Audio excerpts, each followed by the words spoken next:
Alright, so we've got UFC 313 this weekend. Alex Pereira versus Magomed Ankalaev, of course, is headlining that card. And in that card, we've got a good mix of kind of established stars, some veterans, and some upcoming prospects. In this video, I want to highlight these up-and-coming fighters that I believe one day may be challenging the rankings, one day may even be challenging for a title. All of these guys are pretty young, and I see a lot of potential in them. So I'm just going to go ahead, let you guys know a little bit about them if you don't already, and kind of break down their matchup a little bit. So let's start with Mauricio Ruffy. Of course, this guy is one of the fighting nerds. This will be his third fight in the UFC. He is on the main card. UFC loves this guy. They love all the fighting nerds, and for good reason. These guys are good. They're fun. They get good finishes. They have a lot of personality, and they draw in a lot of eyes to the sport. So it makes sense that this guy is having a big matchup for himself against Bobby Green on the main card of UFC 313. So let's talk about Mauricio Ruffy, who he actually is, what I believe is going to go down in his fight this weekend. So he's still only 28 years old. All the fighting nerds are relatively young, still up and coming guys. Caio Borralho, I believe, is the oldest and most established. He's like 30, 31, may even be younger, to be honest. It's been a while since he fought, to be honest. I hope there's something in the works for him. But Mauricio Ruffy here, this will be his third fight. He's 2-0 in the UFC, won by nasty TKO, and then his last fight against James Yontop looked a little bit rough at times, but that was only because Yontop took so much punishment. He had such a great chin and toughness in that fight, and he did get cut from the UFC, but to be honest, James Yontop is not a bad fighter. That's not a bad win for Mauricio Ruffy to have at all, and I'll be expecting better in this fight, to be honest. I think that last performance was still good because Mauricio Ruffy showed in moments that he can have that elite burst of talent, right? He has that X factor, that finishing potential, that just talent you can't teach in the striking. There were moments where he was landing that look away uppercut, just really, really good moments from him that would have gotten himself a highlight finish against most fighters. Now, what makes Mauricio Ruffy really good? A lot of it is the boxing, it's in the striking. He has really great power.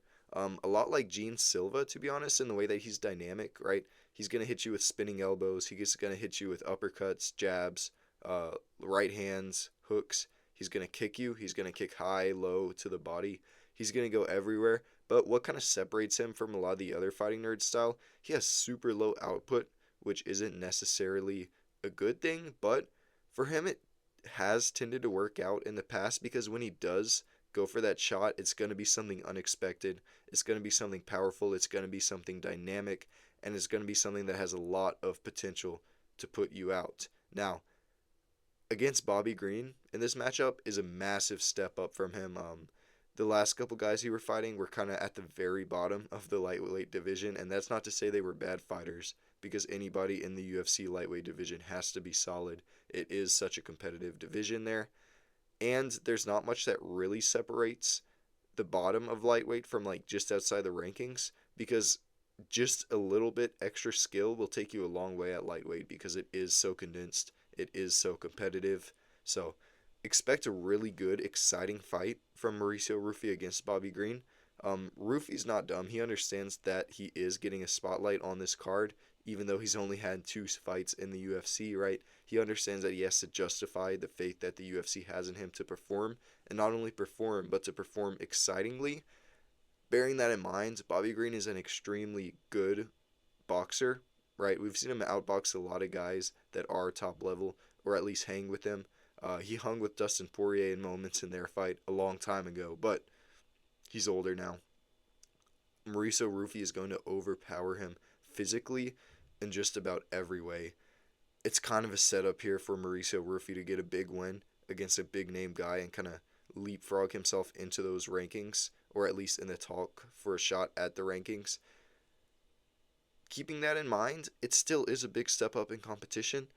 We haven't seen much grappling from Mauricio Ruffy, but we can assume it's probably better than what Bobby Green has. If things start to go badly for him, expect him to work in those, maybe those nasty scissor takedowns. We'll see. But my shot here is don't be too surprised if he works in some of the grappling. Regardless, I think he'll get this win, and I think he'll get it by KO. I don't think Bobby Green is the same as he was, especially against losses like that one against Jalen Turner. He's fighting another super big, rangy, powerful guy at lightweight. So look for Mauricio Ruffy. highlight KO here, or at least attempt to get highlight KOs the whole fight. All right, and then next up, we've got probably my favorite prospect, maybe my favorite fighter outside the rankings in the UFC. That is Joshua Van. At only 23 years old, he's one of the youngest fighters in the UFC, aside from like his opponent, who we'll actually talk about as well. Guys like Raul Rosas Jr. He's only 23. He's still got 10 years in his prime. He's 12-2-0. His only loss in the UFC, I believe, came to Charles Johnson, which was kind of a bad loss at the time because it did seem like maybe he wasn't going to be able to really go forward as a prospect after that. But since then, he's bounced back great. Charles Johnson has looked great. I know he lost recently, but still not a bad loss to have, Charles Johnson. He's got 6 wins by KO in his career, 2 by sub, so he does have that facet to his game where if he hurts you bad and he has an advantage on the ground, he's going to be able to make use of it. Already 5 wins in the UFC at 23 years old is really impressive. What he's got here against Rei Tsuruya, who's going to be the next guy we talk about, is a really interesting stylistic matchup. Joshua Van has like near championship level in the UFC, I would say boxing, and seemingly really great takedown defense. We saw that against Cody Djorden. He was boxing him up badly. I'm not sure he got taken down one time. Maybe he did, but if he did, it didn't really affect the fight. Plus, with Cody Djorden, his sprawls were amazing. He's going to need that against Rei Tsuruya, who we'll talk about. His takedown defense and his grappling, if he does get taken down, will be tested. So this will be interesting. We haven't really seen how he functions with somebody on top of him on the ground, really trying to go for submissions or ground and pound. So that'll be interesting. Look for, when they're on the feet, Joshua Van to have a massive mismatch, a massive advantage over Rei Tsuruya. Maybe not in the power, because Rei Tsuruya does actually pack some nasty power, surprisingly, but in just like the volume, technicality, defense, Joshua Van should be light years ahead of Rei Tsuruya in that this guy has some of the quickest, most effective, most precise boxing combos I've ever seen, especially for flyweight. It makes him so quick, right? It makes him so reactive. Super fun fighter, a lot of heart, pretty tough too. The only issue is he's pretty small at flyweight, and there's really nothing he can do about that. But let's talk about his opponent, Rei Tsuruya, even younger than Joshua Van at 22 years old. I believe he may be the second youngest fighter in the entire UFC. He's 10-0-0, perfect undefeated record. 4 wins by TKO, 4 wins by KO. But definitely, not 4 wins by KO, 4 wins by sub. Definitely primarily a grappler. A lot of those TKOs come from ground and pound finishes, which he does have a pretty good knack for. That may be helpful against Joshua Van, who is going to be hard to submit because he is that like compact, stocky type of guy. Definitely a mismatch in the grappling. But what really worries me for Rei Tsuruya in this matchup, will he be able to get the takedown? If he can't, things are not going to go well for him on the feet. If he can get that takedown, though, we've seen in the past Rei Tsuruya is extremely strong on the ground, extremely like creative on the ground. He's just really good once he has you down. He knows what to do with you. He's a bit scrawny, in my opinion. He's still really young, kind of looks like a teenager in his body. I think in the future he'll probably have to move up to 135, and that'll probably be best for him because he is pretty tall and lanky for the division. Once he starts to fill in, which I think will be good for him, especially as a grappler to get that muscle on you, he should be looking for a move up to 135 in the future. But like I said with Joshua Van, he's still got 10 plus years left in his career, so there's no rush. This is a great matchup of prospects. Whoever wins this, definitely going to go on to do really good things in the division, and probably the guy that loses it too. Alright, and then let's talk about Mairon Santos. Fresh off winning the TUF, the Ultimate Fighter, great TKO win over Khan Ofli, who's pretty good. That's a pretty good first win in the UFC. In the TUF finale, he's got 8 wins by TKO. He's 14-1-0, so definitely a dangerous striker. His leg kicks, or a lot of what he's known for, very dangerous leg kicks. And again, only 24 years old at featherweight. He's got another 10 years left in his career.